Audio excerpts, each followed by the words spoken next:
I will do the honors of saying welcome to the Silicon Valley Clean Energy Executive Committee meeting of Friday, March 26th. This meeting is being conducted in accordance with the State of California Executive Order N2920 dated March 17th, 2020. In consideration of the coronavirus, all members of the Silicon Valley Clean Energy Executive Committee and staff will be participating in this meeting by teleconferencing. And should I read the rest of it, or are we okay? Do I need to read the rest of it? We're okay. No, we're fine. Thank you. Appreciate that, George. I mean, great. One of the things I don't like about the small screens is I keep having to do this. Okay, may we have a call to order, please? Yes, thank you. I will start with roll call. Chair Gibbons. Here. Vice Chair Tyson. Here. Flagger. Here. Elahi. Here. Abekoga. Here. Thank you. Present. All are present and we have a quorum. Thank you very much. At this point in the meeting, we will have public comment on matters that are not listed on the agenda. The public may provide comment on any matter not listed on the agenda, provided that it is within the subject matter of this jurisdiction. Speakers are customarily limited to 3 minutes each. However, the committee chair may increase or decrease the time allotted to each speaker based on the number of speakers, the length of the agenda, and the complexity of the subject matter. Speakers' speaking time will not be decreased to less than 1 minute. Do we have anyone wishing to join us in public comment?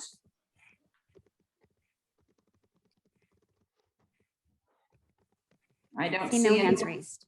I don't see anyone. Okay, thank you. We will then move to the consent calendar, which is an action item.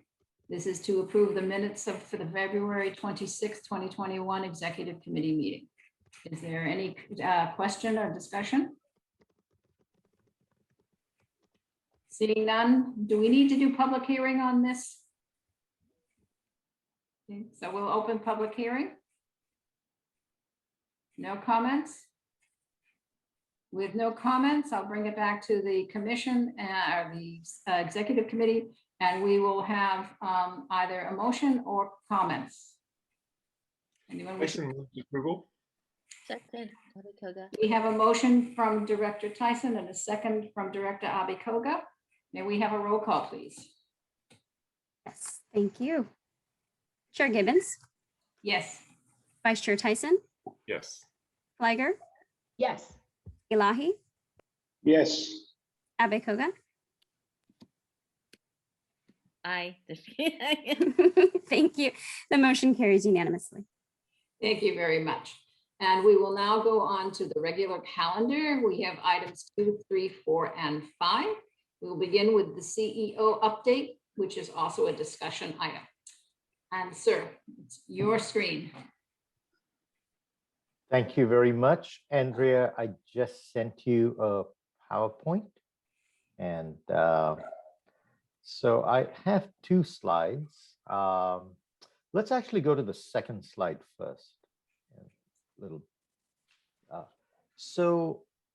This is a bit of a preview of what you'll see in the coming months as to what our emissions are. So Amy Bailey and her staff put this together. So this shows the top table shows total emissions from 2015, which is kind of our baseline that we use for before we were formed, to what our emissions have been since then. And this is big picture, though SVC is basically has been formed for reducing electricity emissions. Our mission statement also talks about reducing building and transportation emissions. So you can see the second and third row of the top slide on that. So you'll see in 2020 preliminary results. We have not got the final results on transportation yet. And so we're in the process of getting that from MTC.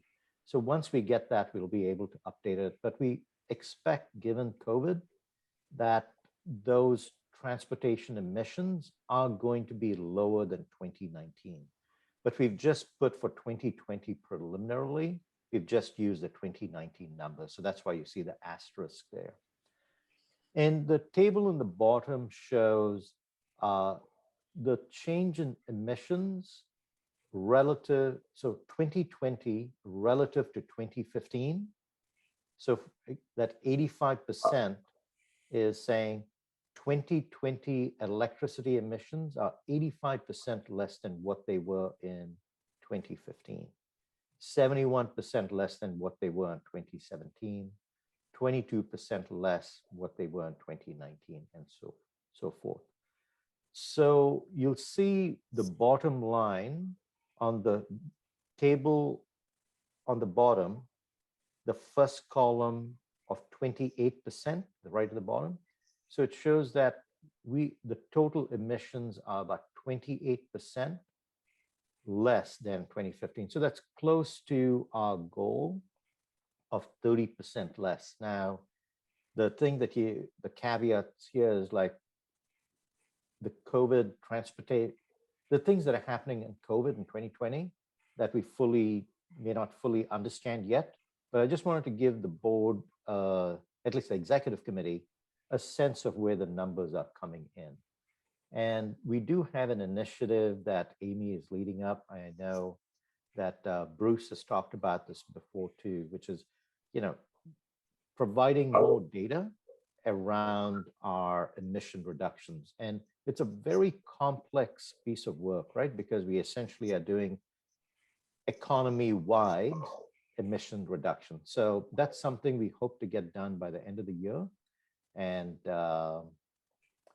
yeah, so that's one update. And I'll move to slide number 1, which you've seen, but I want to bring it up because these are strategic issues that are going to that'll continue to come up for you in the next several months in various contexts. So first is power. On the left-hand side are kind of SVCE issues, and on the right-hand side are external issues. And many of these issues on the right-hand side do influence us on the left-hand side. The first 3 bullets around power purchases, CC power, and long duration storage in summer 2021 readiness, there was many interlocking kind of proceedings going on, right from you've been seeing a lot of our RPS purchases that come to you for approval, but there've been some emergency orders that have been issued by the PUC for the IOUs to buy power for summer 2021, and the cost of that power just going to be allocated to all customers, distribution and transmission customers. Then there's another proceeding called the midterm procurement, which we just filed comments through CalCCA today on that, which has to do with how we replace Diablo Canyon. And so not only is how we replace Diablo Canyon, but they're also thinking about, hey, this Texas blackout, maybe we need to have more reserves in place. And some of the things that the PUC has ordered through a proposed decision includes what we call a technology carve-out. They've been very specific, saying you have to buy 1,000 megawatts of geothermal power, and you have to buy 1,000 megawatts of long duration storage, and you have to buy 5,500 megawatts of incremental power. Well, and so that's a proposed decision. And one of the issues we have with that decision, proposed decision, is the geothermal power that we purchased, that you approved. Well, we purchased it before a June 2020 date that they've put in their proposed order, saying anything that was purchased prior to June 2020 doesn't count for this order. So we're working that with our policy group. COVID-19 customer debt is a big issue wherein, typically we'd send back to our customers about 20 customers a month would be sent back to PG&E. if they haven't basically paid their bill for about 180 days. That was pre-COVID. Once we've gotten the COVID era, we basically stopped sending customers back to PG&E, and PG&E stopped disconnecting customers. So the debt associated with all those not disconnecting, that has to be dealt with. And from a PUC standpoint, the investor-owned utilities have about $1 billion worth of debt that they need to deal with. And so we have about somewhere between $4 to $6 million of unpaid bills that we're going to have to deal with.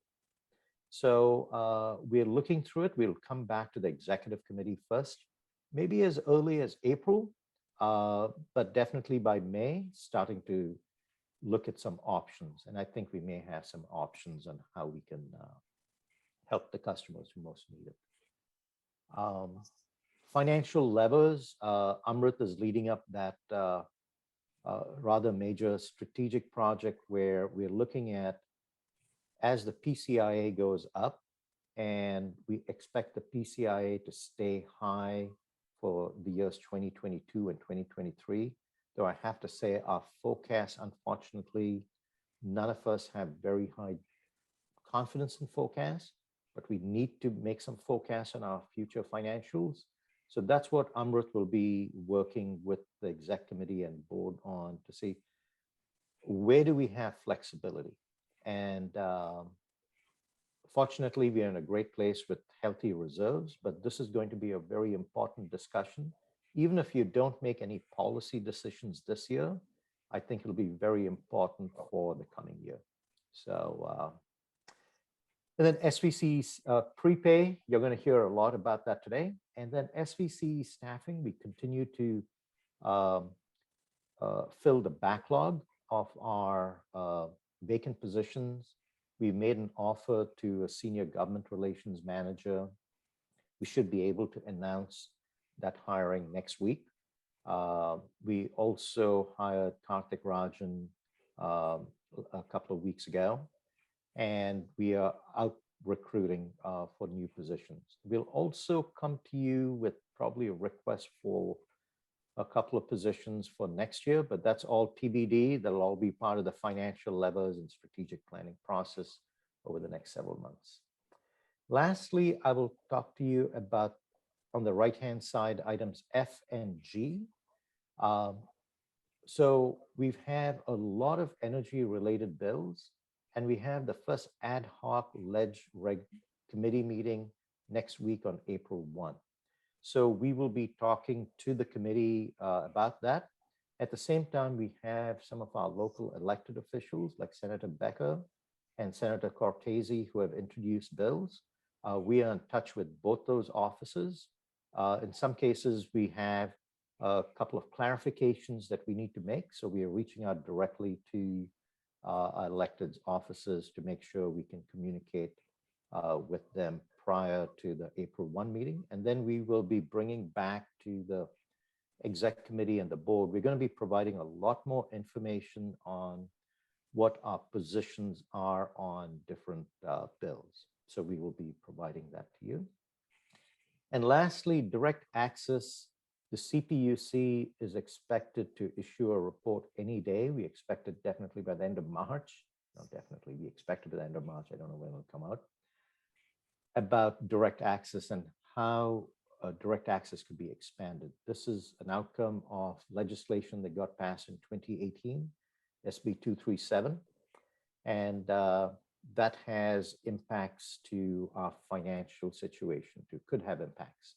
So we're waiting with bated breath on that, and we'll have about a couple of months to make comments before that goes back to the legislature. Sorry if some of these are repetition, but there's a lot going on in our business, and I want to make sure that the board's up to date on that. Open to any questions you may have. So Margaret, Director Abikoga. Thank you. Regarding the customer debt, I thought I had read in the American Rescue Plan something about utilities and relief for utilities. And is there anything in there that could apply to us? I need to investigate that a little bit more, but from what I know right now, monies will be flowing directly to cities, and cities could direct that. Okay. So that's something we're still finding out more about. But I Okay. think the way we are looking at it right now is it's almost like a portfolio of approaches, right? So it's not a one size fits all. And I think the ARP would be one part of that portfolio of assistance. So should we be thinking of, sending a letter to the cities, asking them to, consider Yes, yes, SVCE when they get the funding and whatnot? yes. I will take that as an action Maybe item. not all, but- And yes, Before yes, the for sure. big no. All right, long list. Yeah, I'm going to send that without too high an expectation. My sense of it is all cities have their list already of things they're going to use it for, but I think we will reach out because on the other hand, we will be getting communication from cities about what we are going to be doing. So I think it should be a partnership kind of approach, Yes. and we will send a letter. Yeah.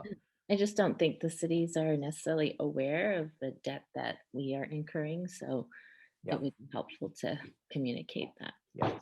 And if I may just add to that some other thoughts we have, you have made some decisions, you've taken some tough decisions in the past around some allocations from PG&E, especially the nuclear and hydro allocation. And one of the things that we did tell you as part of that was, as we get some of those credits flowing to us, we will come back to you and discuss how we can utilize the money we've saved on those with those allocations.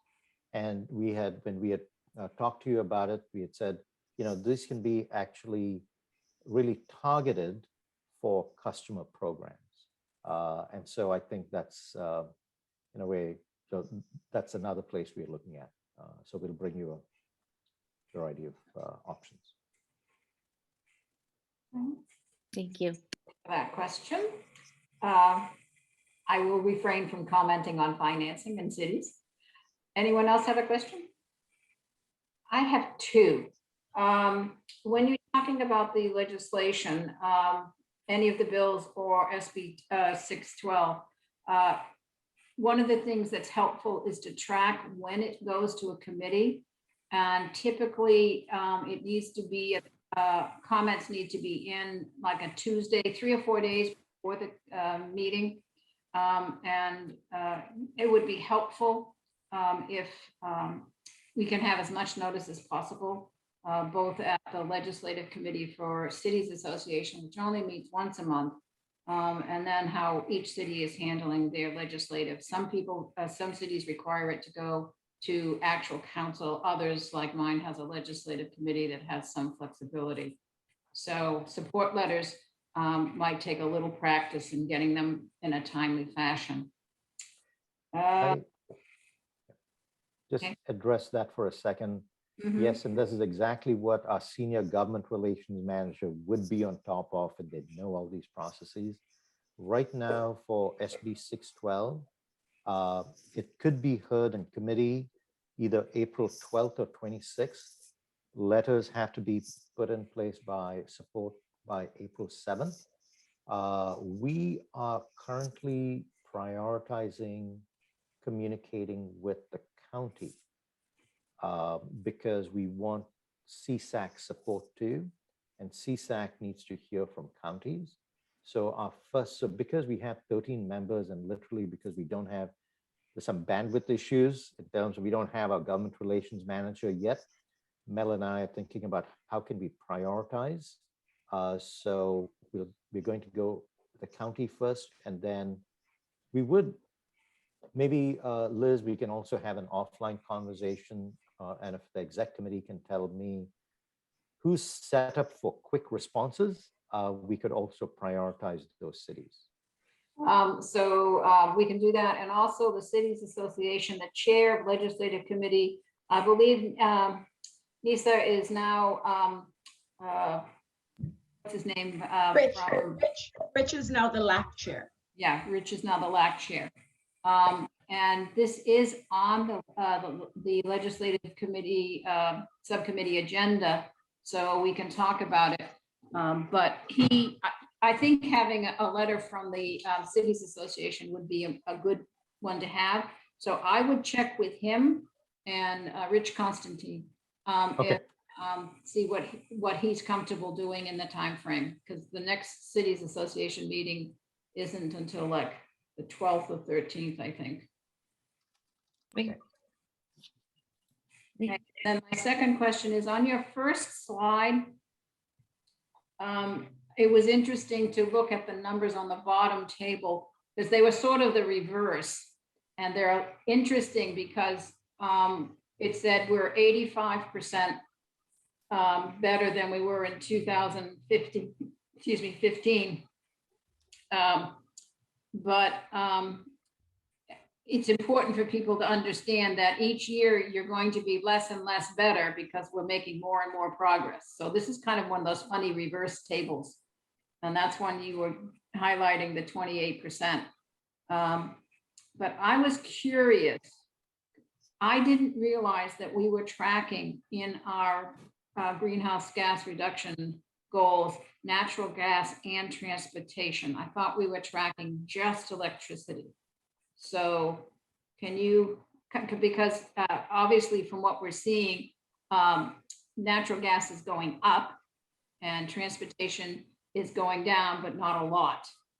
So what is the background of why we're doing those three categories? I'm going to have to refer back to a board member who's been with us since inception. But this is what the board put together in the first strategic plan, actually. So it was basically 30, so it was economy-wide. And this is one of those things, actually, Liz, you're bringing up a very important point, which is what we are finding, right? And part of the building decarbonization plan that we presented, our sphere of control when it comes to transportation and buildings are very, very small. But that's what, when you put this agency together, it was a very big mission. Interesting. So this is one of those things that's, you know, been about 4 or 5 years since we got created. Yeah. It's time to kind of just revisit that, and you know, yeah, and this will be part of our discussions this year, and you know, as to what we can actually control. Yeah, so I'm going to have to rewind. You are triggering a few memories, nothing specific, but vaguely familiar. But the table that we do with the chart with the big downward slope and our goals, that is just greenhouse gas from electricity, or is that all three categories? So the From the roadmap? roadmap has all three. Does So it the really? yeah, the bar chart actually shows all three, and electricity kind of disappears in the bottom because it's teal and it basically disappears. So those bars have two colors to it. One's transportation and one's buildings. So that's, Sorry, in a way, go sorry. ahead. So, you know, when you think about this, when we're bending the carbon curve, that those two parts of the economy are the toughest to lower, and it's going to take the longest time. And that's where policies really, really matter. So the policies that you adopted on reach codes applied to a sliver, right? It's all new construction. So this is going to take time to see the results. The building decarbonization plan is another giant step in actually, and you approve 6 cornerstone programs, including developing Reach Code 2.0. And so Jessamine Allen, one of our newer employees, she's going to spend about half her time on implementation of the building decarbonization plan. The other half of the time is going to be spent on equity issues. So it's going to be a marathon, but I think that's what our mission is about. It's not just electricity. It's the other 2 areas. Also. Yeah, so it'll be interesting to refresh everybody's mind on that point.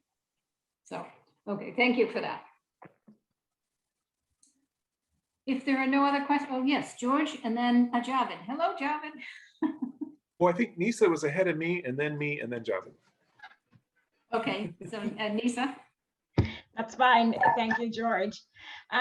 So Girish, my question has to do with both the reserves and infrastructure.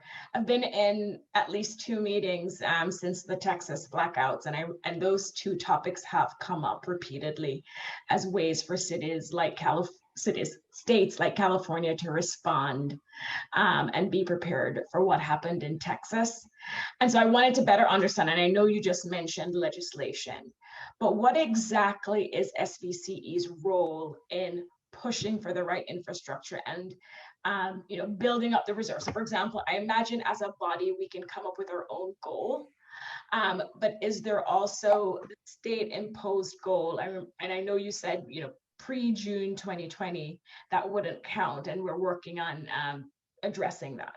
But I just need to better understand when I hear these discussions about, having the right infrastructure and building up our reserves, what is our role in that to ensure that we have the right things in place? When you talk about reserves, you're talking about physical reserves, correct? Okay. Yes, not fine. Yeah, great. So California has about 50 load-serving entities. And load-serving entities are basically the ones who are going to buy electricity that gets used.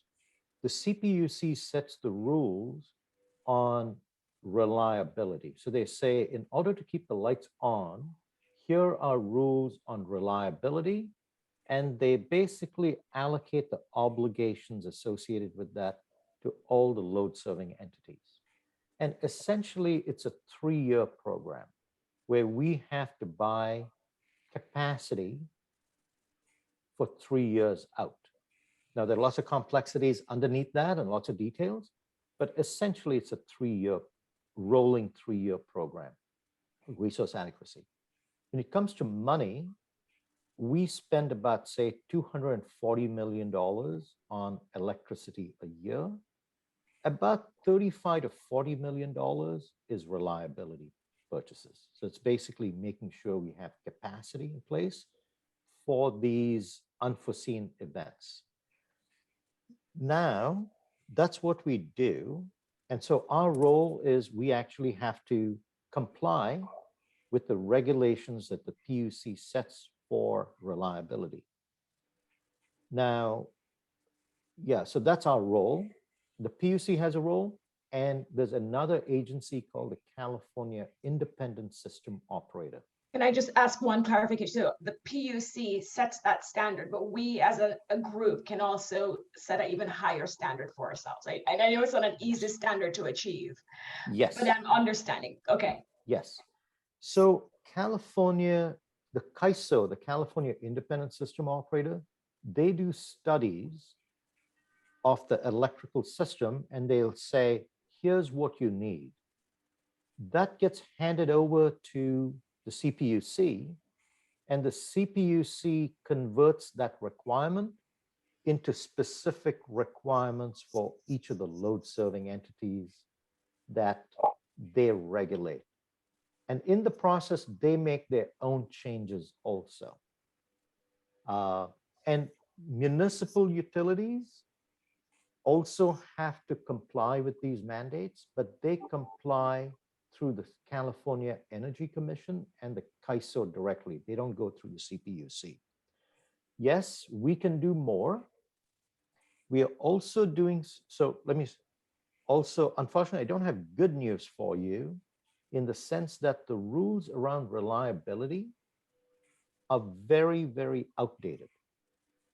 They were created for an electrical system that was built on thermal units. And the thing with thermal units is the thermal units are available anytime. They're available at night, they're available in winter, they're basically available all the time. And that's how engineers created that the reliability rules around that. But now, as you have more resources that are intermittent, like solar and wind, and as we are retiring our thermal fleet, so these are gas units around the state that are being ordered to shut down, the reliability rules have to be changed, and they're going through a proceeding right now. While they're doing all this other stuff, they're going through a proceeding to create a new paradigm for reliability. And that will be in place in the year 2024. They've had a number of workshops on it. We've provided comments. Actually, CalCCA with Southern California Edison has made a proposal. Yeah, so I'm sorry, we can have a whole workshop. I on know, this. no, but this was very helpful, Girish, because I don't remember ever hearing the process like this step by step. So this was very helpful. Thank you. And Director Tyson, I think you said you were next, and then Director. Yeah, although my question keeps morphing as I hear other people's questions. And so let me turn it. Girish, that slide one, I really like it. It's simple, but it has so many parts. And as you walk through it, I think, all right, so then what else? And I just want to know, I don't know how to rank my anxieties here. Maybe I'll word this as, what's most likely to sneak up on us? How about, let's try it that way. When you say the one, this is my worry slide, the Yeah. 9, okay. Yeah. Maybe we can put that up.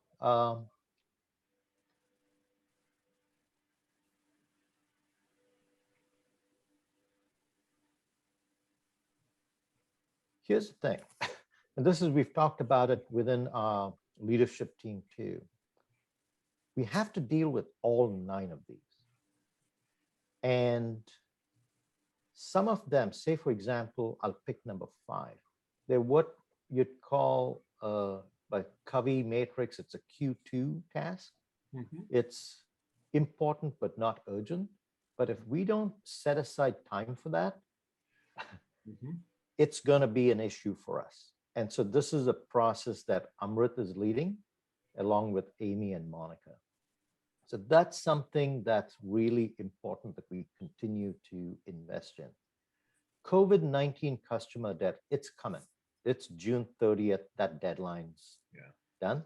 Now that's a super solvable issue, right? Because it's $5-ish million or so.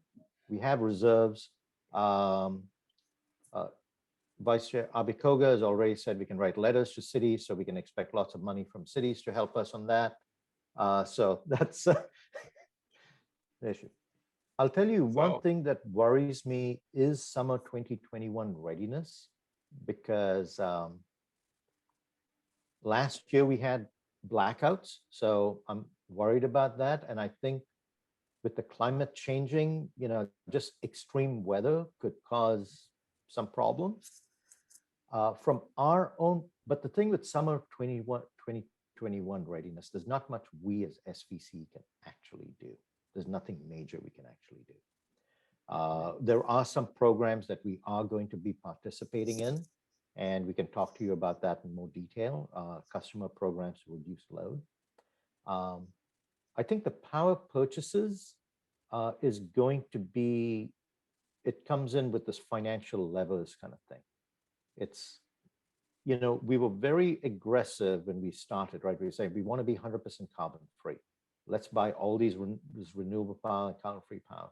Well, with the PCIA going up, we just want to make sure that we are all on the same page, that, yep, this is what we want to do going forward. Because frankly, when you think about, and so anyway, so that's what we want to talk about. So going back to your question, what's going to be on us? I'm worried about SVCE staffing because I can see how hard people are working, and I have no bench in the sense, we have no bench really, right? So every director has getting their hands dirty actually with leading a project. Amrit actually is there's no one behind Amrit on prepay. So if Amrit falls over, okay, that prepay program is really going to slow down. But I think, I'm not sure if I'm addressing your question. I'll give you maybe one more on the positive side. The fact we're doing the prepay is going to get us some cost savings. The fact we are doing SB 612, hopefully that could get us some relief if it gets passed, which is it's a very steep uphill climb. Yeah, I think I would say stop you've there. answered Okay. it, and it's a complicated answer, and I didn't mean to drag us down too much in it. I guess I just have a realization that PCIA uncertainty is a thing that has caused us to sort of retrench, and we have to more mind the store. Maybe it's a combination of COVID and that, and we have to just be a little more attuned. Maybe 2 years ago, I wasn't quite here then. Things looked a lot sunnier. Okay, and now we got to really be a bit more operational. You mentioned Covey, the quadrant 2. I'm a big fan of that concept too. Yep. Thank you. And Director Alahi. Thank you. Yeah, Grace, you've really given a lot of explanations, and those are all very helpful. I just wanted to cut to a couple of things. I understand if there's some bad debt, we can transfer it to PG&E. Is that just our option? And our option to do it unilaterally, or do they have a say-so on it? And as follow-up on that is, does that have any effect on PCI? If we transfer all our bad debt to them, does the PCI go up or down? Or does it have any effect? Yeah, it's a good question. So we can turn customers back to PG&E, but that debt is still ours. We've already paid for this. Yeah, no, I understand up to that point, but we won't accumulate any more debt. The people who are not paying will also not be paying in the future. So right, we can do that. And this is one of those things this would be thousands of customers will be leaving us if we employ that. And so that's going to impact our participation rate also. And some of this may be temporary. Your question about PCIA, I need to think about that as to whether it would increase it. At this, yeah, I don't think it will, but let me get back to you on it. I don't think it will. Yes, it depends on the more we build, does PCI go up or down is the question. The more customers we have, the more PG resources we're using. So yeah, so that's okay. The other thing overall on that chart, the transportation goal that we discussed, I think it's an important goal. I know we have nothing to say about it right now, but there really is no other organization out there that's doing anything. And at some point, we may be able to play a role, and a very, very important role in promoting transportation, whether it's through helping out with EV trucks and buses and cars, or even the building EV program would affect the transportation. So I think we should definitely keep it there. I mean, it's at the level it is because we don't have jurisdiction yet. But there is no other agency who's really getting very aggressive about it, and somebody should. And if we have time, I guess we can start poking our nose in there like a camel and see if we can get in the tent. Well, we actually are. You have set aside $6 million. We have set a $6 million of matching funds. We've got $6 million from the state. Then you've added an additional 12, so a total of $14 million will be spent on EV infrastructure, for the most part, related activities over the next 2 years or so. We should be able to provide you in the next month or two some more information about where these fast chargers. We expect to have about 100 in our service territory installed over the next couple of years, and about 1,000 level 2 chargers. We'll also bring it up as part of our financial levers, right? So this is exactly the point. What's your mission? What's our mission? And how do you want to spend the money you have to achieve that mission? And so that's where we'll be looking at things like, okay, you have 50% RPS, 50% carbon free. How much money do you want to spend on programs, and how much emission reductions will you get from it? I actually think that if you invest in transportation, you'll get a bigger bang for the buck than what we are doing today in investing in carbon free. Because today we spend about $6 million to call ourselves 100% carbon free, but that's buying existing resources. We're not actually reducing emissions by doing that. But there were reasons to call ourselves 100% carbon free. But that's why we need to have that discussion again. So the points you raise can be addressed. Thank you. Any other questions on this item? Thank you. I thought it was a good discussion. Good for follow-up in the future. Thank you. The item coming up next is the. I think this public comment. Yes. Oh, thank you. Public comment. I'm used to having these discussions. Do we have any public comment on this item? Yes, we do. Looks like we have CSD admin, which I think is Tony Ulo, and Bruce Kearney. So up first, we will have Tony. Thank you. Please join the conversation, Tony. Hey guys, can you hear me? Yes. Cool. Just Javed really did a great job. I almost lowered my hand, Javed, but yes, focusing, because we are focused on decarbonization as our real mission, not clean electricity, really. That's why transportation is so important, because if we're not focusing on transportation, we're missing half the pie. So there's your answer, Liz. And Girish did a great job of also focusing on how this might actually be the most worthy investments we can currently make. Thanks, that's it. Thank you. And our next speaker is Bruce Kearney. Bruce, join the conversation, please. Hello, everybody. Thank you for the opportunity to make a few remarks. First of all, I'm very happy to see the preliminary emissions inventory numbers. You know, this is the scorecard. This is how we know whether we're winning the game or losing the game. One of my comments is that PG&E's power content label for 2019 says that they're 100% carbon free. So I can only assume that all of the electricity emissions for 2019 are from direct access. I know that direct access was listed as one of the threats on the other slide, but I think it's important for the board to know that they're a threat not only in terms of being able to price lower than SVCE, but they also provide a dirtier product, and no state level program is currently forcing them to clean up their act as fast as SVCE has already done and PG&E has done. So, and some legislative approaches to get the direct access providers to be clean would be welcome.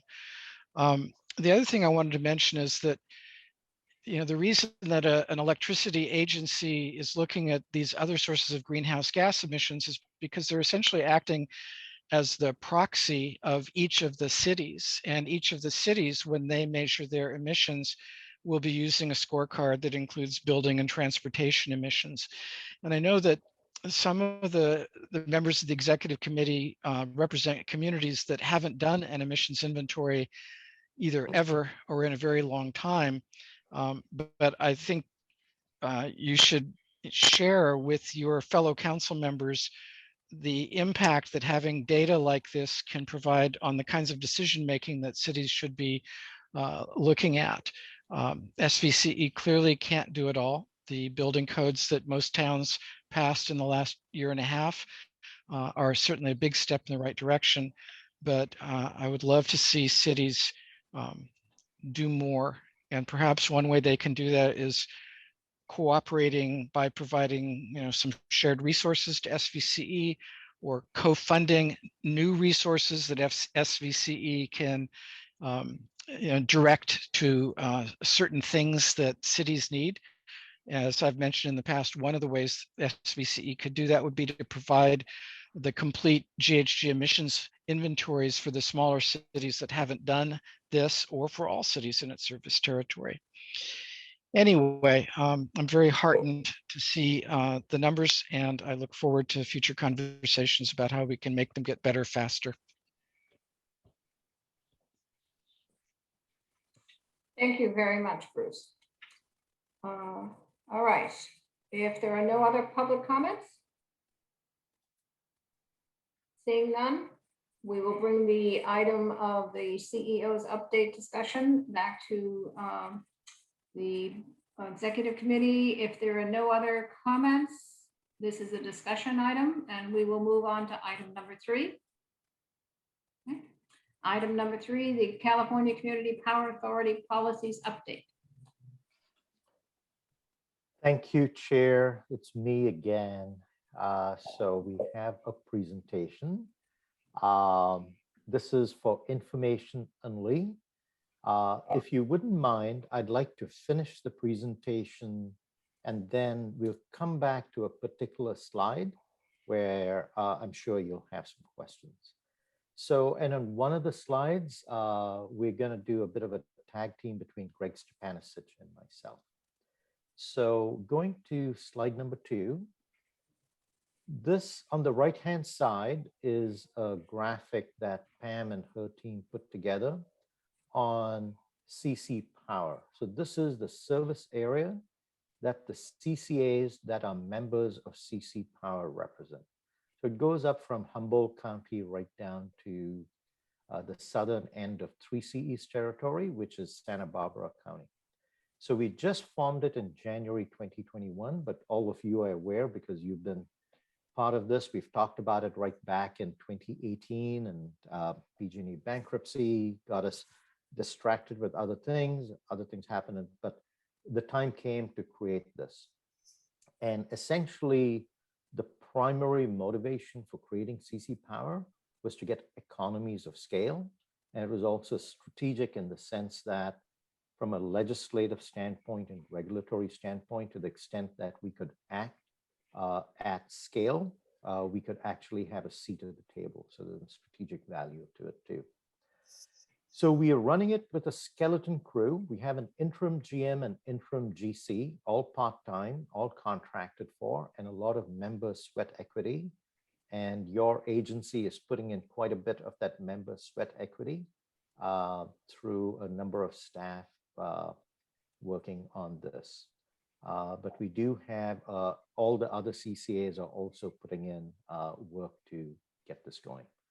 We've had 2 board meetings so far. We've had one in February and one in March. At the February board meeting, we had several labor and environmental organizations provide us input on policies that they would like CC Power to adopt. And I'll talk to you about that in the next slide. In response to that, by the way, I was elected chair of this agency.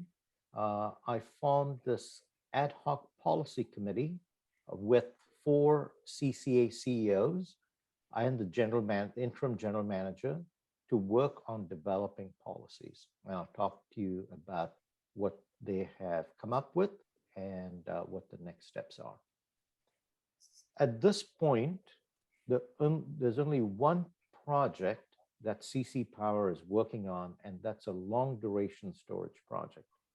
Now, we anticipated this a while ago, given the integrated resource plan recommendations from the CPUC, that there was going to be a need for this. And that was one of the reasons all of us got together to create this. And more recently, just over the last few weeks, the CPUC in their Diablo Canyon replacement order has actually ordered 1,000 megawatts of long duration storage. So I think from a timeliness standpoint, this is really good. Now, the sub-bullets under here, we started this process before we even created CC Power. And we did this through a cost-sharing arrangement with 8 CCAs coming together to issue the RFO. Your power supply director, Monica Padilla, basically led that project. And she is the head of a project oversight committee at CC Power shepherding this through. So we received RFO responses. There are close to about 90 different proposals. And we're in the process of shortlisting. So we expect to have a transaction done by the 3rd quarter of this year But like you know, with all our PPAs, a number of steps that have to be completed in a timely manner to get there. And so the shortlisting is expected to be finalized in April or May. And that's an important point when it comes to overall policies that I'll get to. So next slide. This is just an excerpt from the Joint Powers Agreement of CC Power. The point being, it's more like each CCA comes in with their own kind of policies. So when we're trying to create a CC Power policy as a whole, we need to balance out to the extent possible commonalities and differences between different CCAs. Next slide. So here, in general, these were the policies that we received, in the sense, this is what environmental and labor organizations were suggesting that we adopt up front. And I'll talk about the bottom 4 bullets, and then Greg's going to talk about the top. They asked for adopting a policy to not purchase any unbundled RECs. That's easy. We don't actually do it. So, and I don't think any CCA does. There was language around the environment and environmental justice. Geographical preference. There were some comments about giving geographical preference to Northern California first to local CCA communities, then to Northern California, and then to California. Again, we're going to have issues with that, just given that we may have CCAs from all over the state joining. Transparency and public engagement. There was a suggestion there needs to be an advisory committee comprised of labor and environmental organizations that could provide oversight to CC Power. I hand it over to Greg to talk about the top set of bullets. So the concept of a skilled and trained workforce is a term that comes up a lot in general discussion, but it has actually a very defined meaning under state law. And there is a statute of the Public Contract Code, section 2600, that actually defines what is a skilled and trained workforce. And the concept behind that is to promote the use of skilled labor that have actually been trained as journeymen under the state apprenticeship program, which are state approved programs for construction workers. And the current requirements under the statute is that if you adopt a skilled and trained workforce requirement in construction contracts, at the current time, at least 60% of the workers must be graduates of a state apprenticeship program. And that includes the workers of the contractor and all subcontractors on a project. A skilled and trained workforce actually is required for any public agency that's using a design build contract. That's now a requirement of state law. And oftentimes with certain funding programs under state programs, there could be a requirement under the grant that there be a skilled and trained workforce. Otherwise, it's going to be an individual decision as to whether a local public agency would actually require a skilled and trained workforce as part of a construction contract. And if there's going to be a project labor agreement, which I'll talk about soon, the project labor agreement would normally have a skilled and trained workforce requirement. This is, again, is an issue that has become important to unions in the state. Prevailing wage, you're all familiar with this, just with your city contracts. Any publicly funded construction project, the workers must be paid prevailing wage. And it doesn't matter if the workers are union or non-union. It really kind of is a level playing field for basic compensation for construction workers on construction projects by local agencies. Lastly, the project labor agreement is also defined by state law, also in the Public Contract Code, section 2500 and the following sections.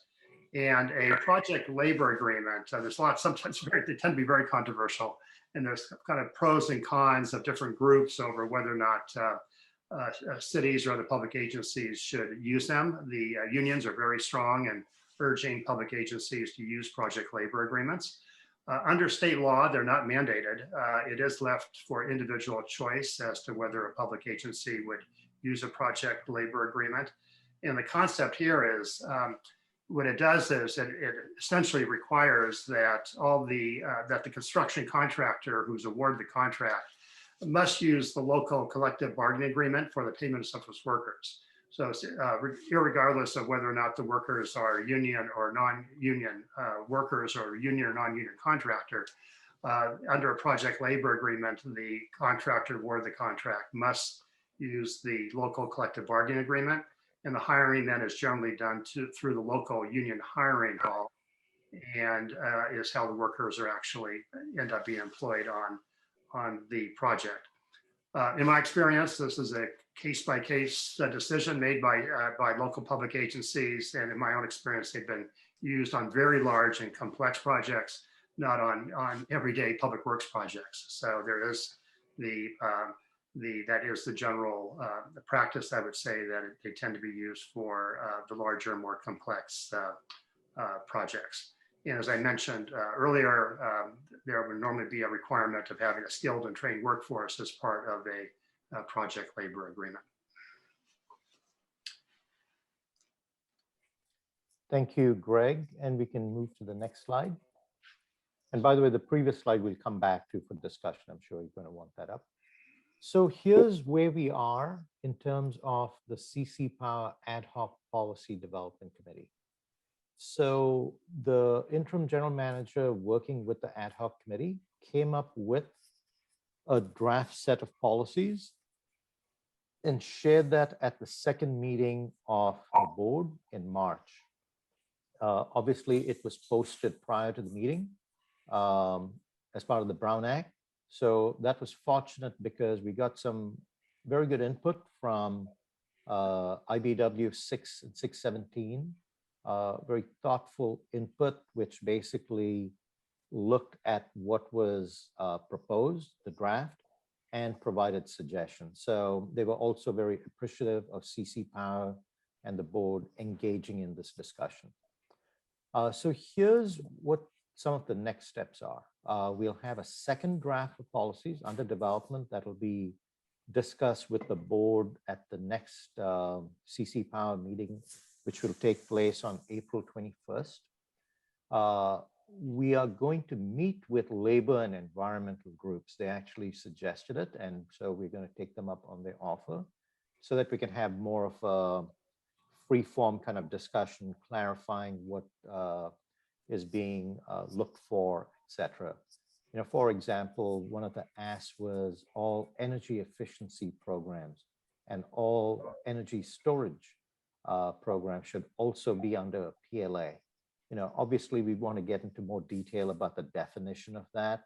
For us, especially when I think about it, it's like, how far does this go with the innovation programs that Amy runs? Would that be considered energy efficiency, and would we have to do a PLA there? Would the Sunrun program require a PLA?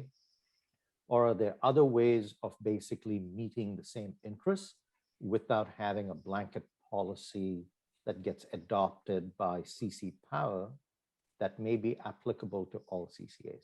So anyway, there's lots of discussion that needs to be had. Another thing we asked the ad hoc committee to do is to survey best practices of other load-serving entities like us. Just informally, I reached out to Northern California Power Agency that represents 16 municipal utilities in Northern California. They don't have a mandated PLA requirement, but they do utilize PLAs. For example, the last power plant that they built, they did use a PLA. And that's our expectation too. In many of the large projects, we will be using a PLA, but they don't have it as a mandate or a policy. I also reached out to Southern California Public Power Agency, and our interim general manager reached out to SMUD. And SMUD does not have a policy for PLAs, though they do use PLAs in many of their, in fact, their large projects. It's a similar case with SCAPA, where they don't have it as their as a requirement. I did talk to one of the senior executives at Los Angeles Department of Water and Power a couple of days ago, and she indicated that all their renewable projects, they make sure they have a PLA. So even though it's not a requirement in the RFP, they know that their board and their city council are not going to approve it. So it's kind of become moot because every one of their projects has a PLA. So they don't have a policy, but they basically make sure that they have a PLA in every one of their agreements. The fourth bullet, we've asked this committee that Monica's heading up, and this gets to the timeline.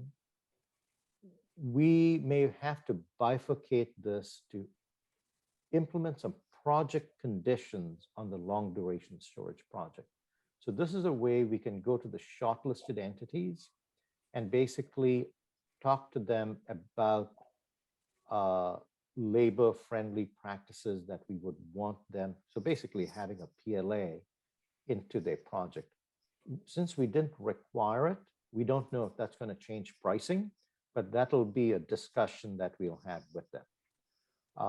And the last bullet, given that we have a time frame associated with long duration storage, my sense of it is that we'll probably bifurcate into getting project conditions on the LDS project while we continue to work actively on policies that we can all agree to for CC Power.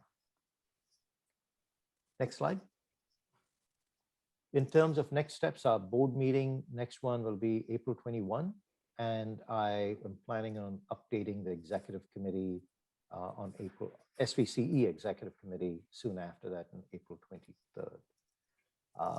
So that's all I have in my presentation. I'll be happy to take, obviously, take questions from you in discussion. Thank you. Are there any questions at this point? Seeing none, may we go to the public? Do we have any comments from the public?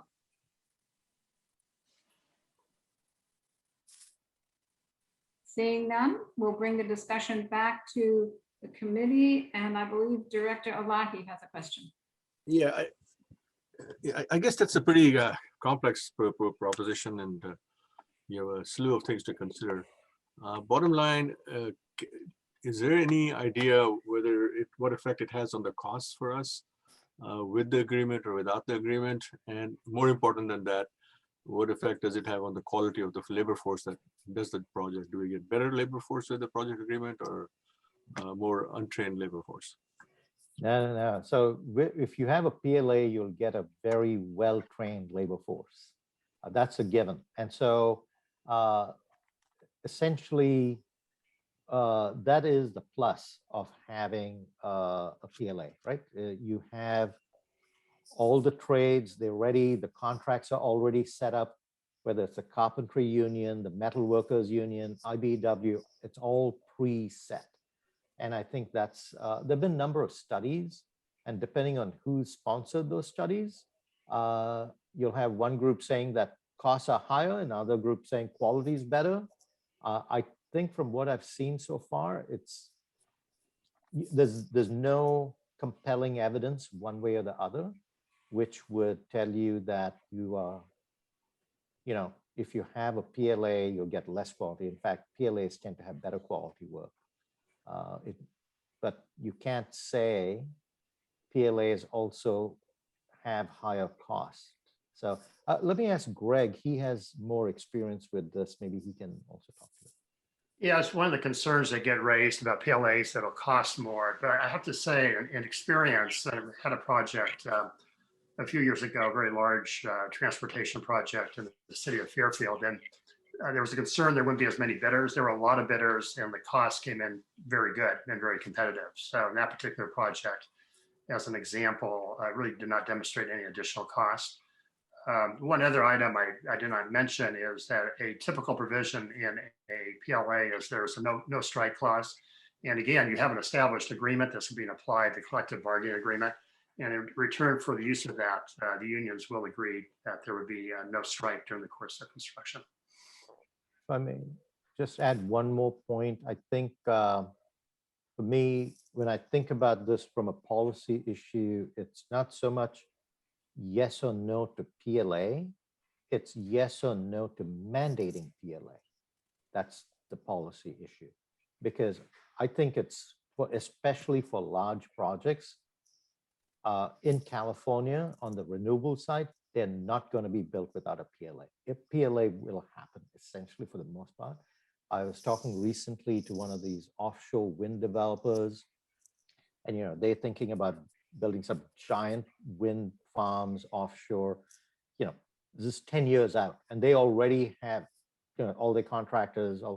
It's all within PLAs. But I think over here, the policy issue that we need to be nuanced about is like, you want to have a mandate for PLAs for all your projects, including energy efficiency, energy storage. And that's where some discussion needs to happen as to when you want to impose it on yourself.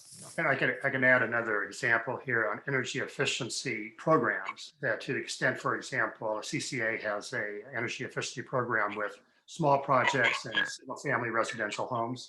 A PLA is not going to work in that situation because you have very small contractors who are doing the work. And so again, that's one, I think, red flag on any policy making, is just to make sure it's practical as to the type of projects where it's going to be applicable to and where it works, but not get tied into having a general mandate that in fact becomes an obstacle to performing smaller type of projects that could be part of a set of programs that we could have going down the road. I guess we are discussing this at two levels. One is at our own Silicon Valley clean energy level, and the other is at the joint power agreement level. I assume at the joint power agreement level, you'll only have bigger projects. Mm-hmm. And so it could be mandated in one area, or it may not be mandated in the other area. I don't think we can say that. Yeah. I really don't think we can say that, because the way we've set up CC Power, it allows CC Power the option to offer joint agreements to cities. I can see a future where, in fact, it's laid out in the JPA, offering electrification projects, including things, building decarbonization, heat pump water heater projects, for example. Right. So as we go, think about bulk buying, or you have a master agreement for installations and managing the administration Bay Area wide or statewide in our service territory. Now, this is not new. Down at SCAPA, this has been done for the last 20 years, where SCAPA has basically entered into master agreements for energy efficiency. Now, a particular city in SCAPA may basically go in and sign that addendum to that master agreement, and it may be a very small contract.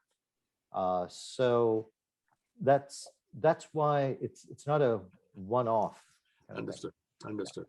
The other question I was asking, in the labor agreements, are we required to pay PERS and retirement benefits and everything else? And does that depend on whether it's a PLA or not a PLA employee?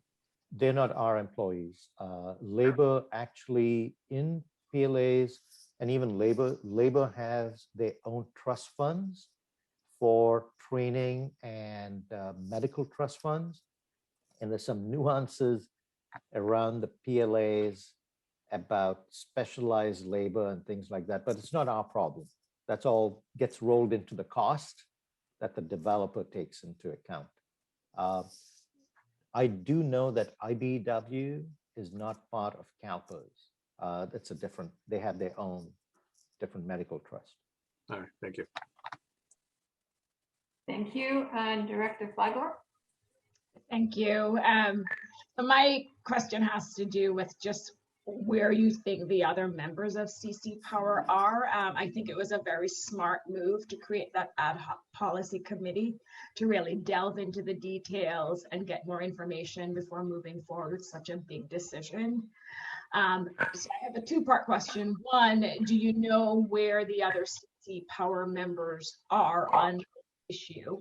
And two, let's assume whatever the policy committee comes back with, majority of the CC Power Authority supports, taking these steps. How will decisions be made? Are we bound by the majority vote?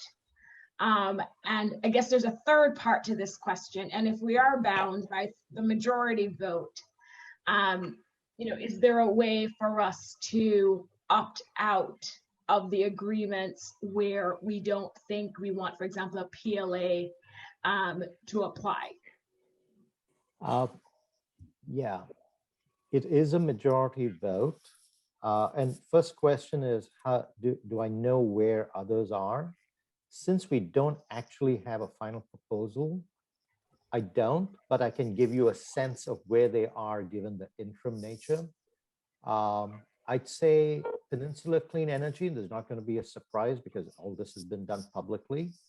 One of their board members, Rick Bonilla, who's also the deputy mayor of San Mateo, has been very strong in his view, and he has written a letter also to CC Power to move this along and make it a policy upfront that applies to all projects going forward.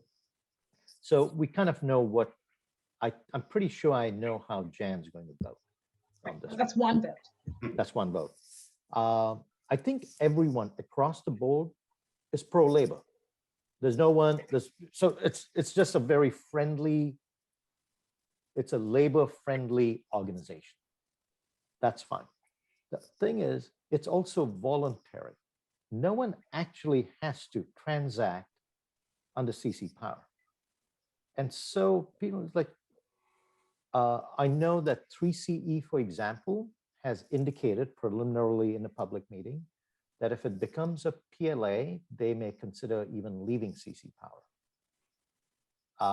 I think that may happen. There may be others who just by not participating in any project have de facto would leave, so to speak.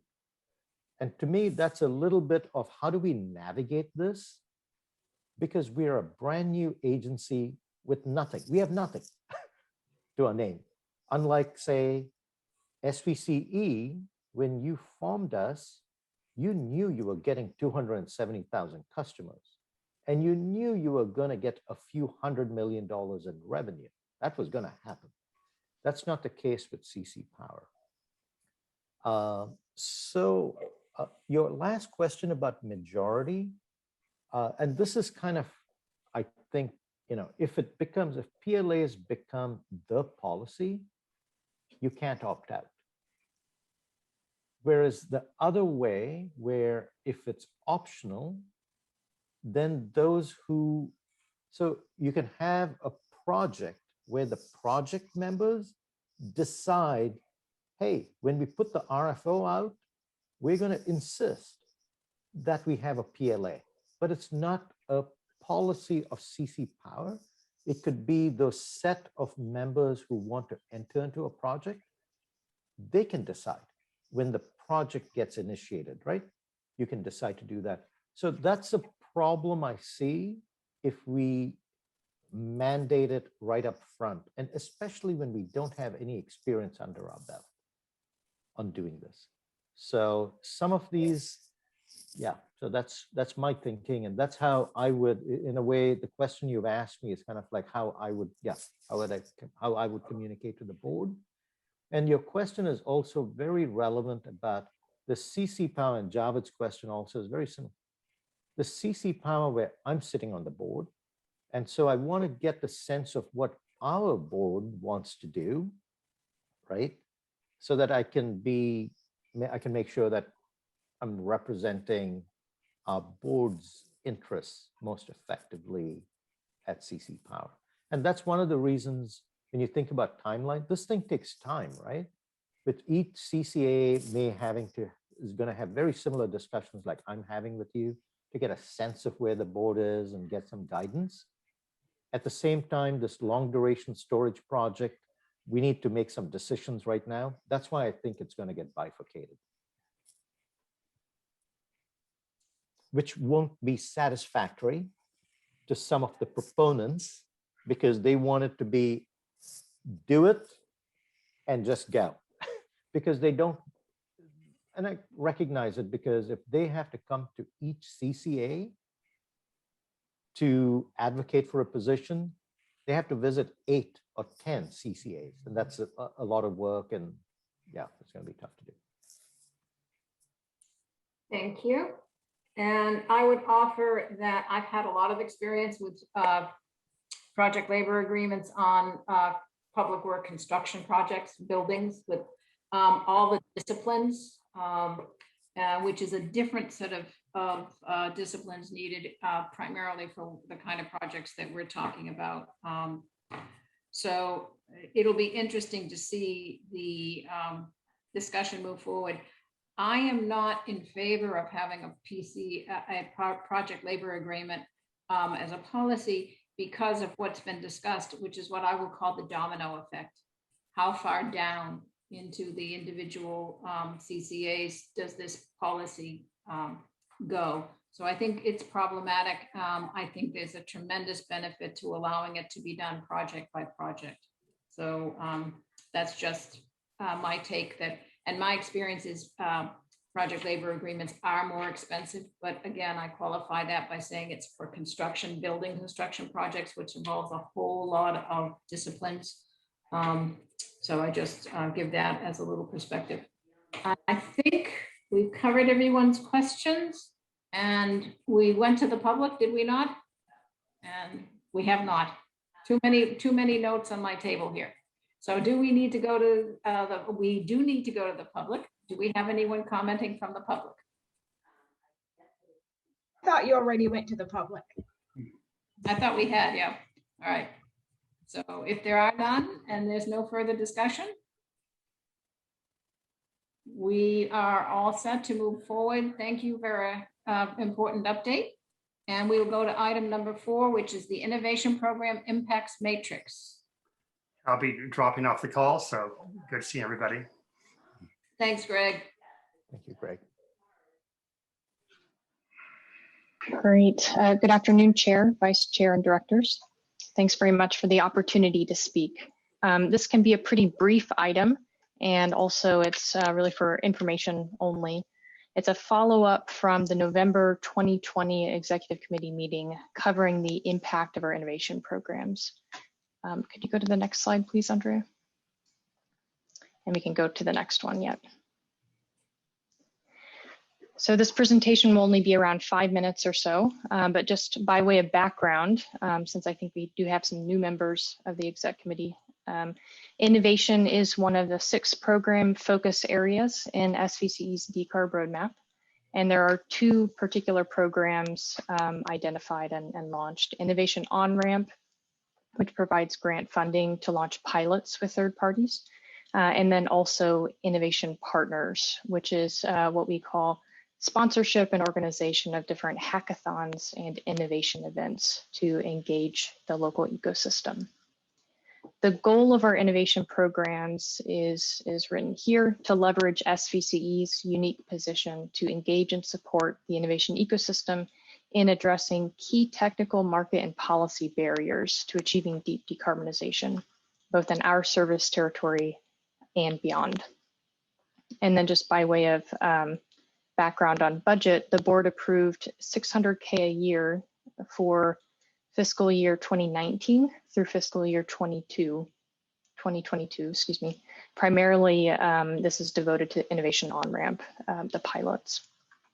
So SVC is we're currently working on our first, what we're calling an impact report, which is a type of report that's not uncommon for incubators or accelerators or government agencies that have a focus on innovation.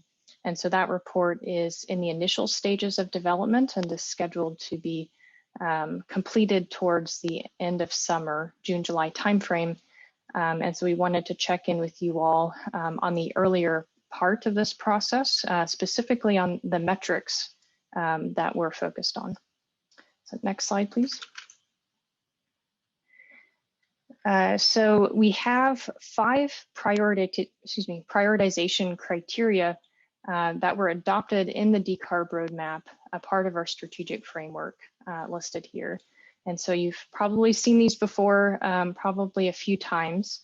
These are the 5 criteria that we use to guide the evaluation and selection of what programs to offer just broadly across the program's portfolio. We use these evaluation criteria during the development process of those programs as well as the delivery. And here we are also using these metrics as well, or these prioritization criteria, to frame our thinking in terms of evaluation of the impact. And so the impact metrics on the next couple slides that we put together can all be effectively mapped onto these 5 prioritization criteria.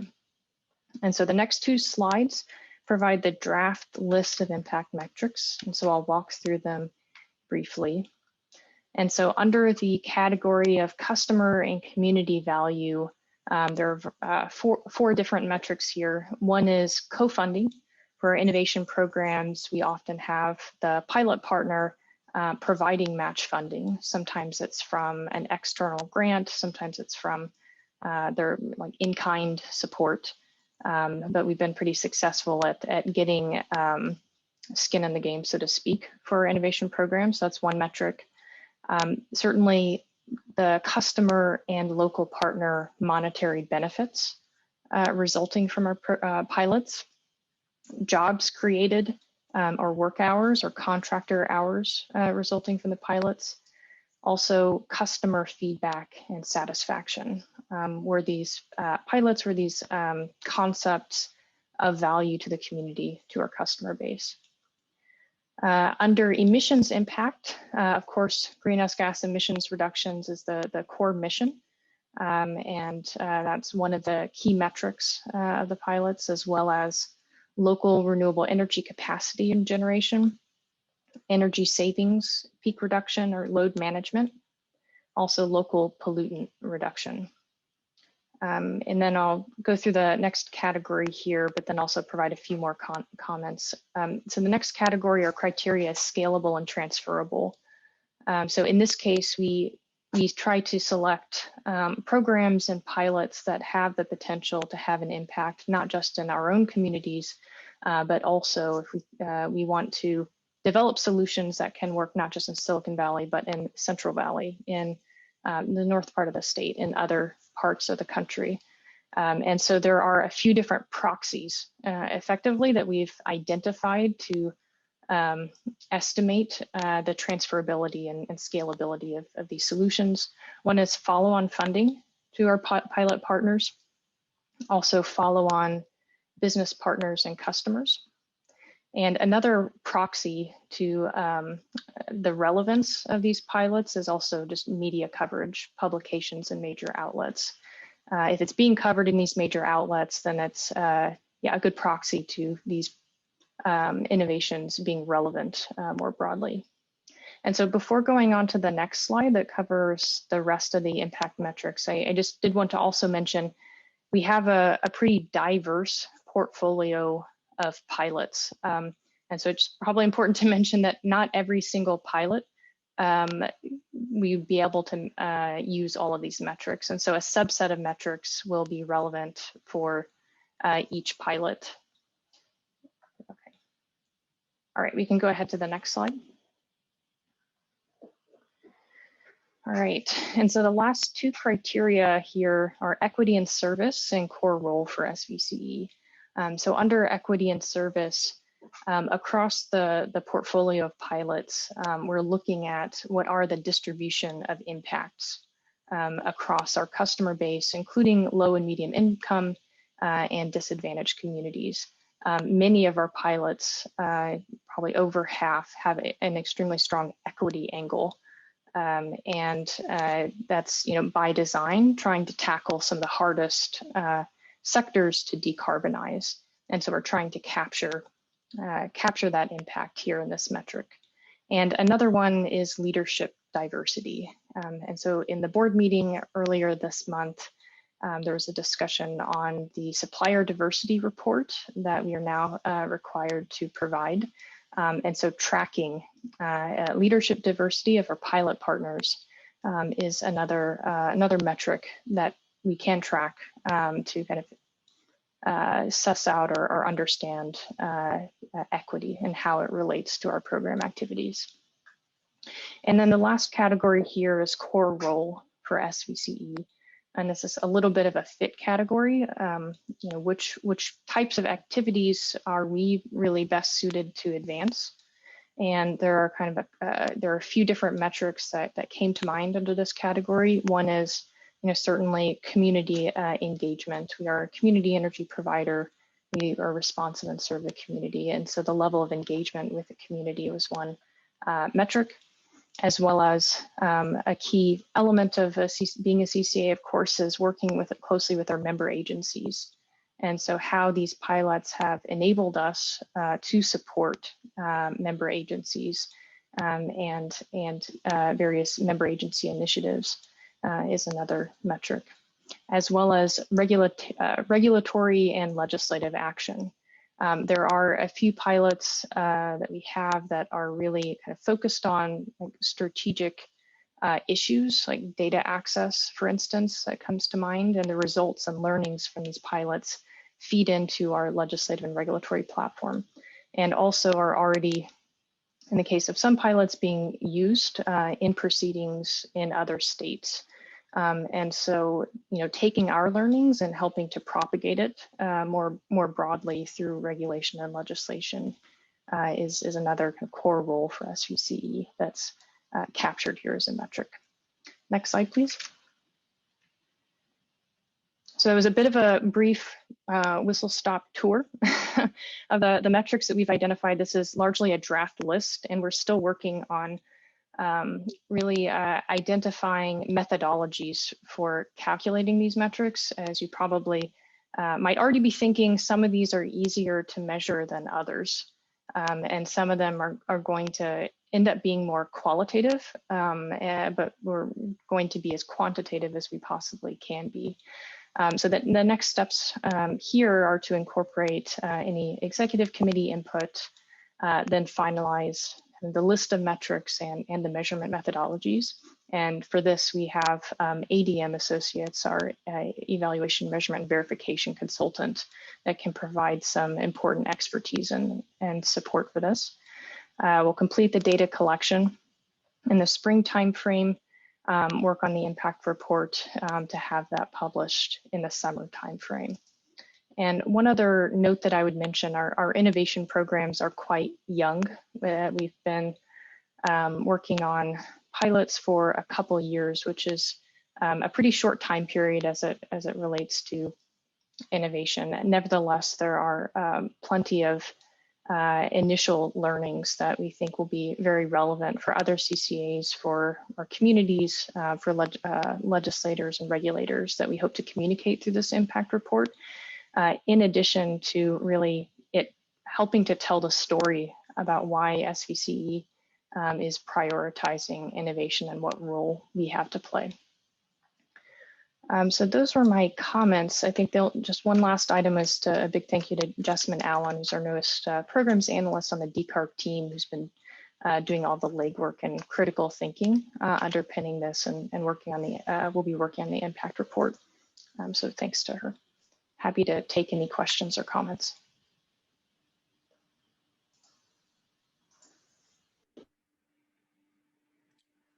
You're muted, Liz.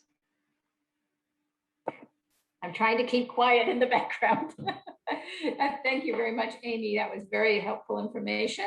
Director Tyson. That was a really interesting presentation, and it covers so much ground, and it's inspirational to see. And I worry about scope creep and being too diffuse and having too many things to work on. So I guess my feedback or my caution would be just to make sure that you keep it narrow enough that you're not trying to track way too many things in areas that are too hard to measure, and that you don't get caught up in it.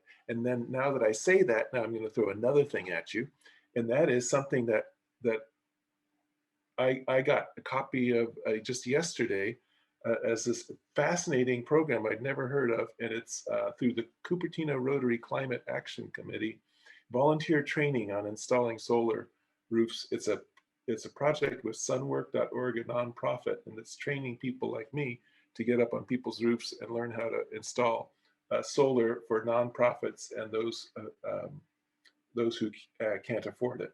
And so I just thought, wow, who would think of such a thing? And anyway, it seemed like an interesting thing to learn more about and perhaps partner with.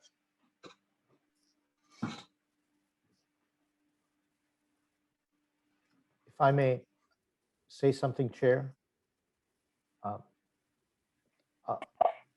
Turn myself off again. Girish.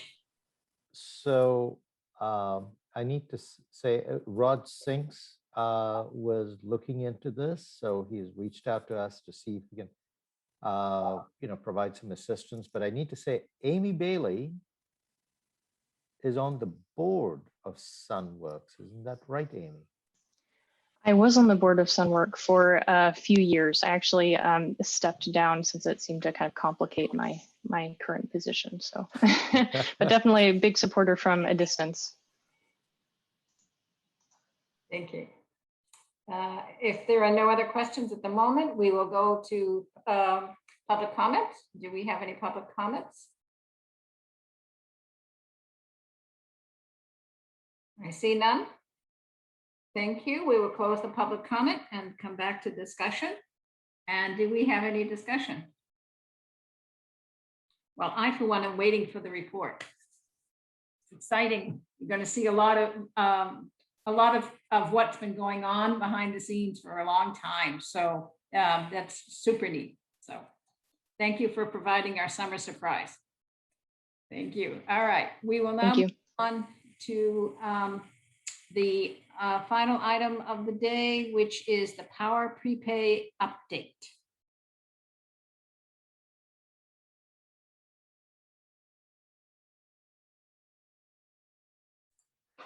Good afternoon. Andrea, I think I'm sharing my slides, right? Yeah, correct.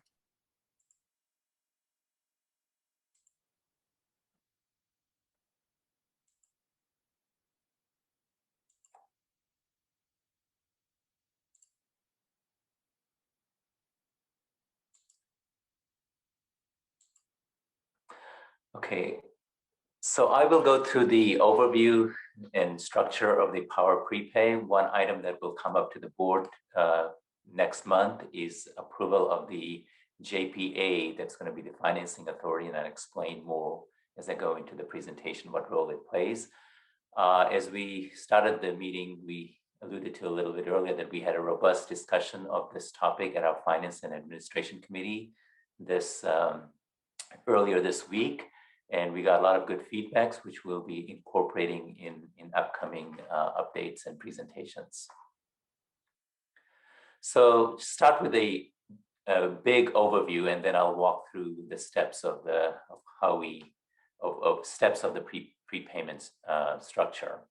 So the goal, why are we doing this? We want to reduce the cost of our power purchases. There's a way in which we can leverage or use this prepayment structure to bring savings.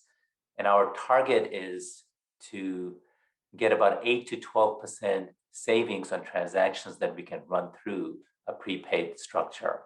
How we do that?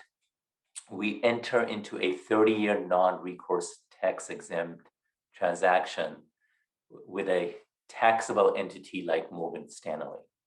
So the savings, basically the economics that's driving the savings, is the difference between taxable and tax-exempt debt.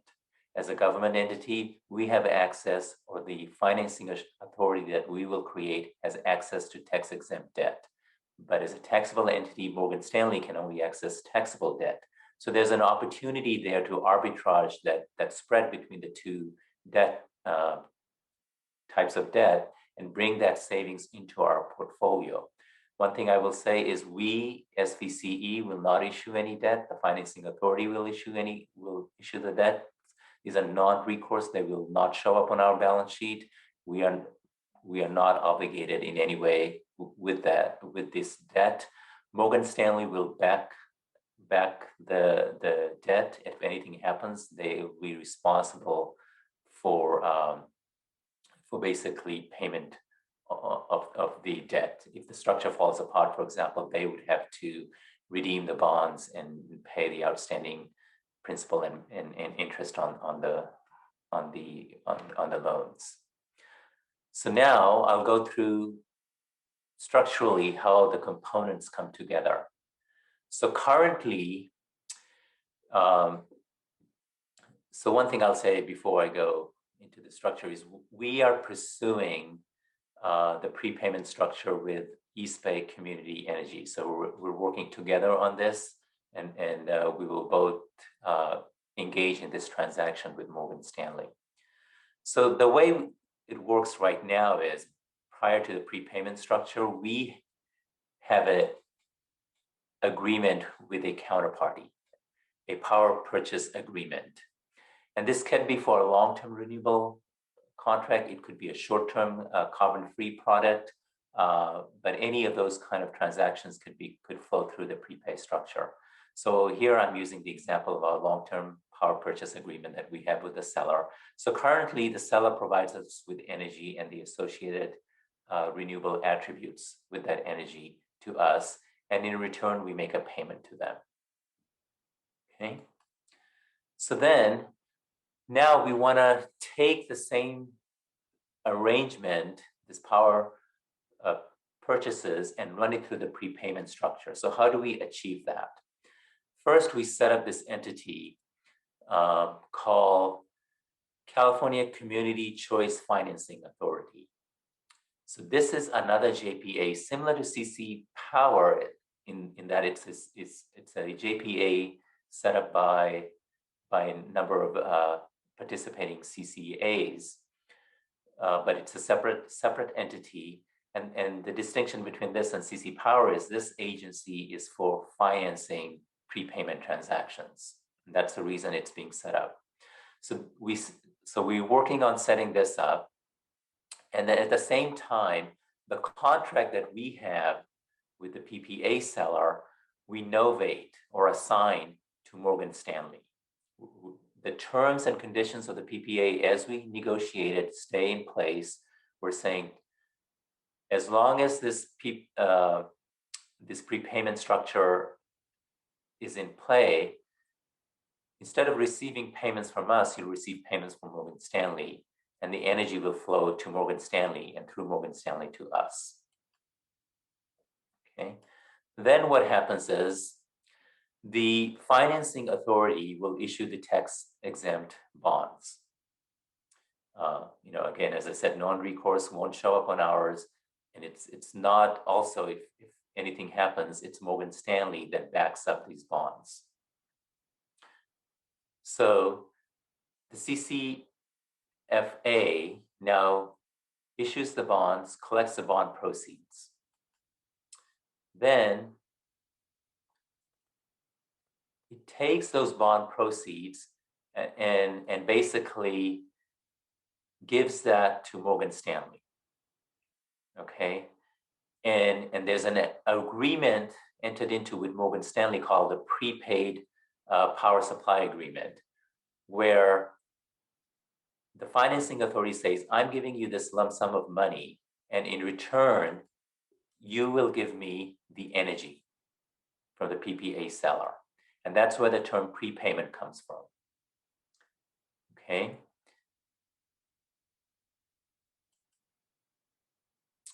And as I said, we won't pay the PPA seller anymore. Morgan Stanley will pay the PPA seller. What we will pay now is the initial contract price that we negotiated with the PPA seller. Let's say, I'm making up a number here. Let's say the original was for $30 a megawatt hour of energy. And when we run the math and the economics, looking at the spread between the taxable and tax-exempt debt and negotiations with Morgan Stanley, we come up with a number like $3 a megawatt hour in terms of discount. So now instead of paying $30, we're going to pay the financing authority $27. So that's the $30 minus the 3 that we're getting in discount. And notice that our agreement and arrangement with the financing authority is this power supply agreement, where we're saying we will give you $27, and for that you will give us these megawatt hours of energy. Okay. Then the financing authority basically takes that sum of money and services the debt with the bond, with the investors, the bond investors. So we'll use those proceeds to make the principal and interest payments to the bondholders. So now, once this structure is set up, this is what we will end up with. Originally, we had a direct payment to PPA seller. We were directly receiving the energy. Now that energy essentially flows through the CCFA to us, and we are paying, instead of $30 in my example, now we're paying $27. And Morgan Stanley is paying the PPA seller. So if you look at this structure, you can see that Morgan Stanley Treasury essentially got access to debt that they needed, the capital that they needed, and getting and that's what we call the prepayment of the proceeds that was transferred from CCFA to Morgan Stanley, right? So they got the capital that they needed, and normally they would be paying the bondholders, but instead we are paying the bondholders for them, and normally we would be paying the PPA seller, and now they're paying the PPA seller. And this arrangement allows us to give them access to cheaper debt, and by giving them access to cheaper debt, we're saying we want those savings, and that savings comes back to us as a lower contract price. And this is supported by tax law. This structure has been in place since the 90s, very common on the gas side of the business, and increasingly more so on the electricity side. I can share that this week we heard Morgan Stanley did a gas deal with an entity in Tennessee.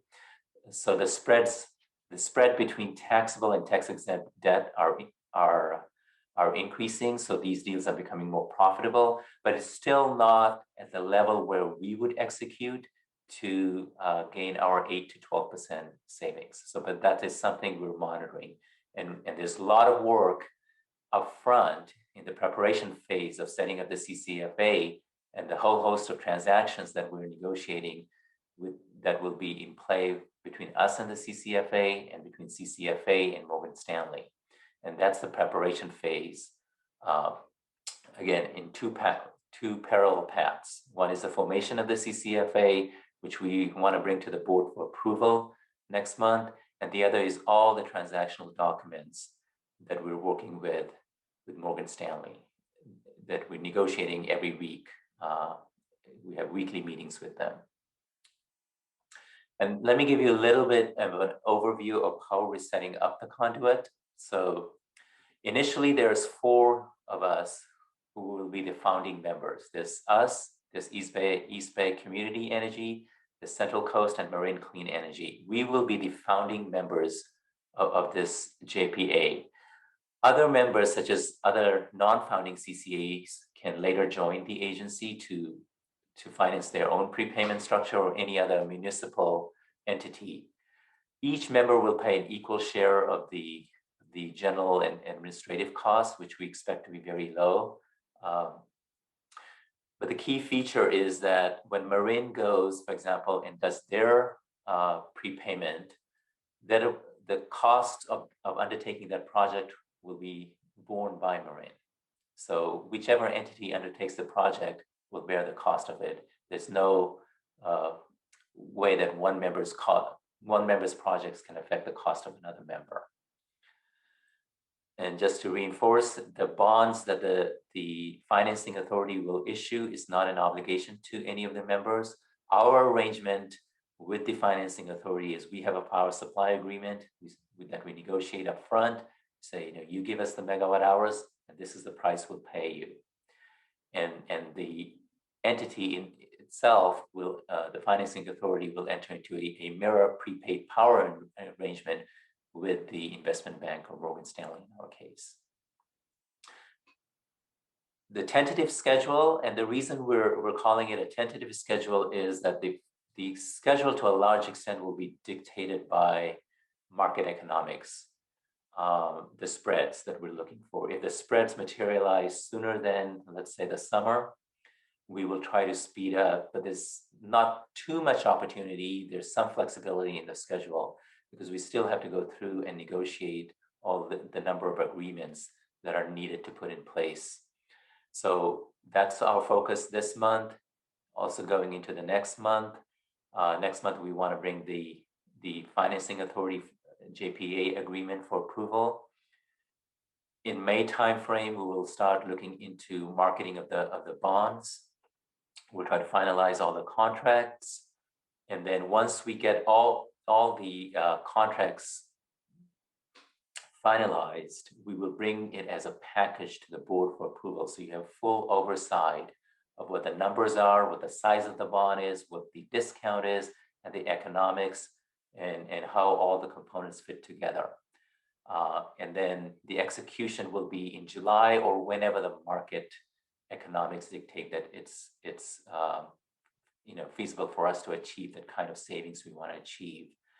And we will get to the point of execution before we'll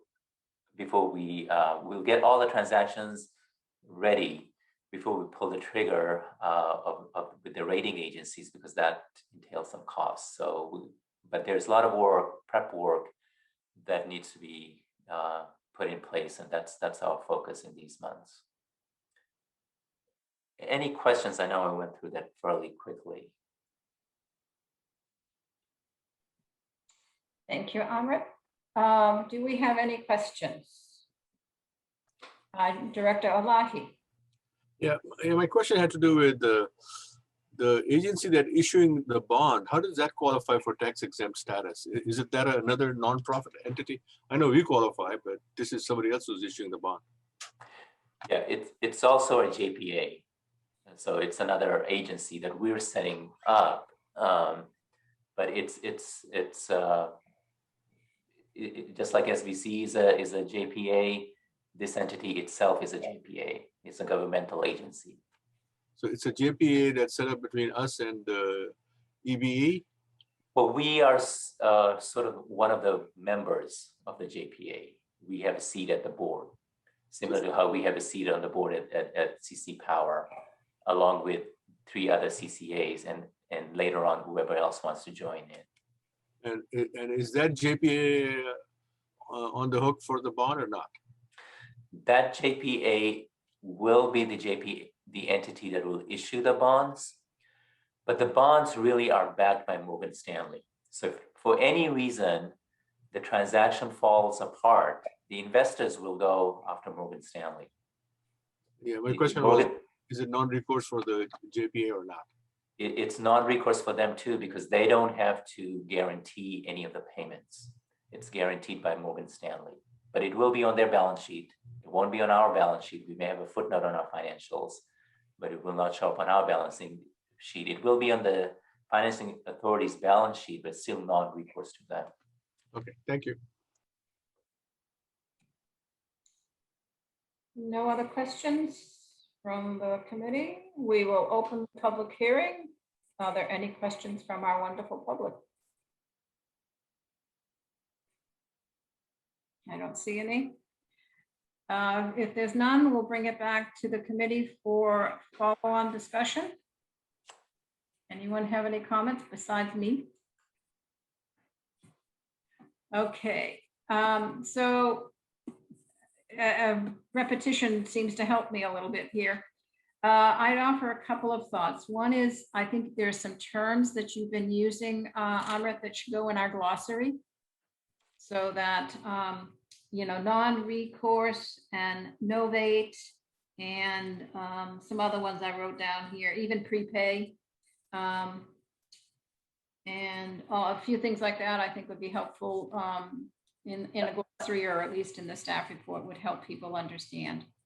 I think I had it in the appendix, but we can put it in our board. Whatever, make it easy. Just what you think is the easiest for the board members.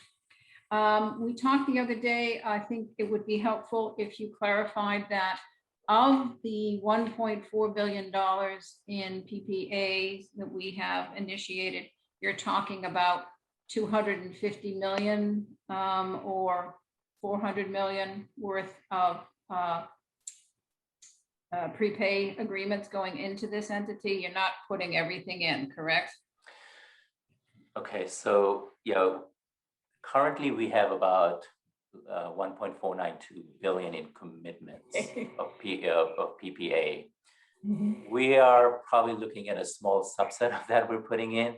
If you look at our energy procurement, energy supply portfolio on an annual basis, it's around 240 million or so, right? So on an annual basis, with this prepayment structure, the initial one we're going to do is going to be somewhere around 8 to 10% of that. So fairly small relative to our annual procurement portfolio. So I think that would be helpful for people to understand an example of that dollar volume. I think that that would be very helpful, and gives a sense of the level of risk that we're doing. And the last one is, can you put up your slide of the diagram, the last diagram? And I have one question, which is, has to do with the customer payment. Yes, okay, so I intellectually understand this, but I'm trying to see in this diagram where customers pay. Where does the customer payment, the money the customers pay, fit into this diagram? So customers our customers will pay us the energy we deliver to them. But instead of us, we have the opportunity to now offer them at lower rate if we wanted to. Because our savings, that we have more savings in our portfolio. Right, so I get the principle behind, but I'm actually asking factually on this diagram, where does the customer money come in and how does that flow to the PPA agreement? So I understand you're saying that Morgan Stanley is receiving the power and paying the PPAs. So the power is coming to us. So we in turn are selling that power to our customers, and our customers are paying us. So there could be a box here with customer receiving energy and paying us. Yeah. So we can talk about this offline, but I think that's something that might help clarify this just a little bit more. Okay. Anyone else have anything to add? All right. And I think I can get out of this,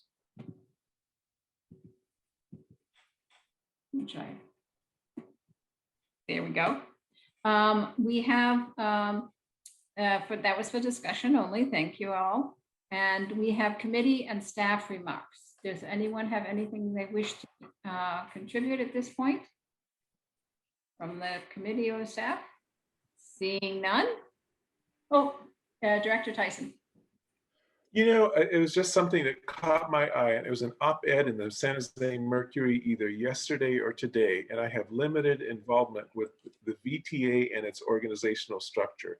But there was quite the striking commentary written there that said that the VTA, let me paraphrase, is a dysfunctional organization, and it's part of the problem is the organization structure involves all these elected officials as they're highly rotating, very complex decision-making in an important agency, and therefore it's just not doing things right. And they should look at changing the way it's organized. And I just caught that. They mentioned in it that new people are drinking from a fire hose, and also that half the board members were all new. And it struck a chord with me to just say, we should look at other agencies, see what issues they deal with. This is more of a comment to you, Girish, and be alert to, I don't know, what we can do to help make sure that we are not dysfunctional. How's that? That's my goal, to be the least dysfunctional organization in town. Setting the bar at the right height. Thank you. Very parallel discussion. It's a very relevant comment. And as after the pandemic and we have meetings, we can go out and have a good conversation about these types of things. But thank you for that comment. Well placed. All right. With that, I will say thank you to all, and we will adjourn to our next regularly scheduled meeting. Bye, everyone. Thanks, everyone.